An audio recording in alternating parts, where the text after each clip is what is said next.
Hello and welcome to today's devotional. Hope we had a good day today so far.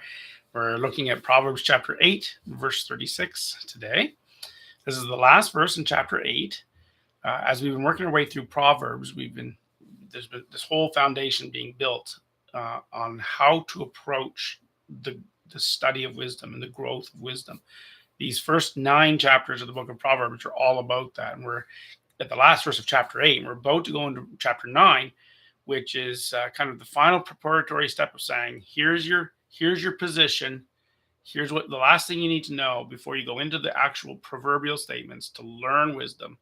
Here's how you angle yourself so that you can learn wisdom. And that's what these first chapters are really all about.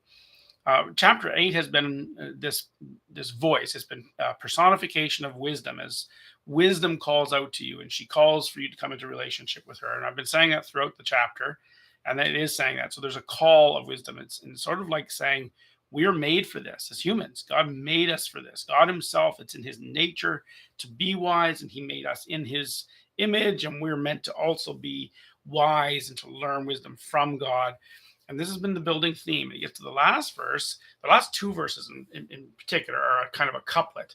So in verse 35, it says, he who finds me, wisdom, he who finds me finds life and obtains favor from the Lord. And then verse 36, in contrast, one we're dealing with today, says, but he who sins against me injures himself. All those who hate me love death. And so we get this kind of 2 verses that are just wrapping up what she's saying in the whole chapter, is that either you find me and find favor with the Lord, you find good life, or you are against me and you hurt yourself, and ultimately you love death. You want to die. You've decided on the course of destruction. And that's the idea here. So it's a dichotomy. Now, it's an important dichotomy. But before I get into that dichotomy, I want to emphasize that chapter 8 is saying, come into a relationship with wisdom. The chapters before were saying that. Come into a relationship with wisdom. But there's also a subtle point here of you are in a relationship with wisdom. You are. You are either in a relationship of friend or in a relationship of foe. That you can decide whether you want to come to wisdom to be in harmony or oppose wisdom and be in disharmony. Either way, you are going to do one of those things. So there's the dichotomy. It's one or the other.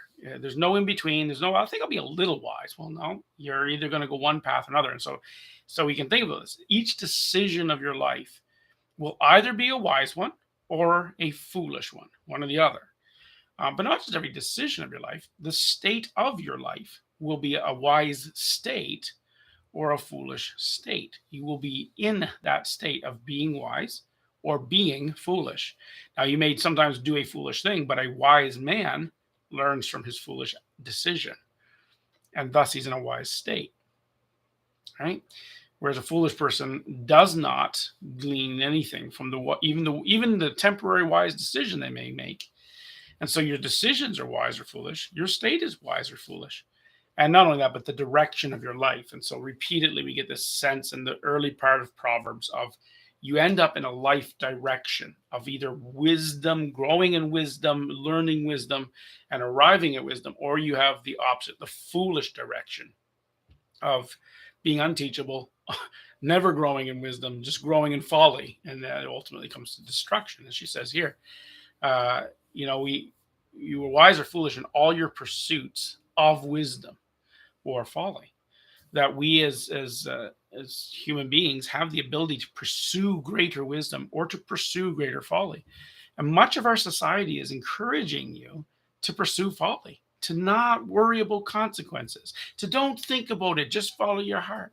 There's all kinds of ways that our society is encouraging you to not be wise in your direction or in your state or in your decisions, but to just let it go, just be you do you. And all kinds of ways that the world is encouraging you to not be wise boisterously. But wisdom gently calls to you and says, no, be in a relationship with me and grow in wisdom rather than foolishness. In our world, and I'm sure you've run into people like this. Maybe you've been this person sometimes. I have by times in my life been the person who you live in some sort of foolishness and it ends up being harmful to you. And then you wonder why this happened to me. And people will say this in the world, why did this happen to me? Well, you have lived foolishly. That's why it happened to you. No, there's obviously some disasters that are beyond our control. If you trip on a route in a walk in the forest, it's not your fault necessarily, but a wise person will watch for the route, right? It's an interesting thing how it applies. And so when people live without paying any attention to wisdom, they become fools, and they end up in states that are disastrous. And then they cry, why did this happen? Well, you have lived foolishly. That's what's happened.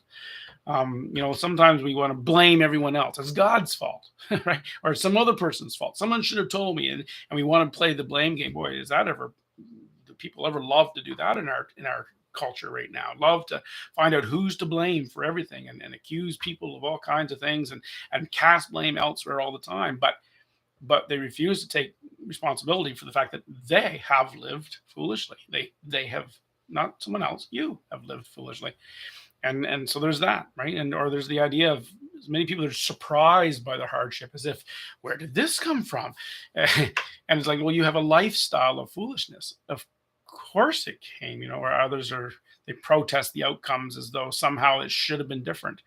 But when you live foolishly, then you reap what the foolishness reaps. And Jesus famously said, you reap what you sow. And so it's a really important dichotomy to understand in life, that every decision you make will be either wise or foolish. And the state you find yourself in will be a state of being angled toward wisdom or angled toward foolishness. And the direction you move in your life will be either toward wisdom or away from it, towards foolishness. And so it's so important to have the right worldview, the right orientation towards wisdom, and then make the wise decisions every day. Now, next week, when we come back, we're going to be starting chapter 9. And chapter 9 is this last step before we go into the proper Proverbs in chapter 10, of showing how the one who is wise grows in wisdom, and the one who is foolish grows in foolishness. So this leads us right into that. We'll look at that when we come back next time. In the meantime, have a great weekend. God bless you, whatever you're doing. Pursue wisdom.